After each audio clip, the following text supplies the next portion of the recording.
अस्सलाम वालेकुम नाज़रीन, उर्दू मीडिया पॉइंट में खुशामदीद। नाज़रीन, कौमी टीम के ऑलराउंडर शाहिद खान आफरीदी ने अपनी रिटायरमेंट के हवाले से बड़ा ऐलान कर दिया है। आपको तफसील से बताएंगे, वीडियो को आखिर तक जरूर देखिएगा।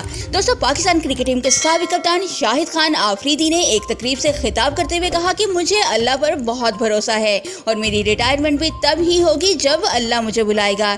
PSL की फ्रेंचाइज कोयटा ग्लैडिएटर की जानिब से मुमकिन तौर पर अपना आखिरी इवेंट खेलने वाले ऑलराउंडर ने कहा कि PSL पाकिस्तान का ब्रांड है और पिछली बार की गलती से बचने के लिए PCB को 7वें सीजन के दौरान कोरोना के हवाले से अहम प्लान बनाना होगा। शाहिद आफरीदी का मजीद कहना था कि पाकिस्तान सुपर लीग में हर फ्रेंचाइज तकरीबन 22 खिलाड़ियों पर मुश्तमिल होगी, लेकिन इसके बावजूद हर टीम को कोरोना की सूरत हाल में मुतबादिल खिलाड़ियों का इंतजाम पहले से ही कर लेना चाहिए और इसलिए पाकिस्तान क्रिकेट बोर्ड को भी पहले ही प्लान तैयार करके रखना चाहिए।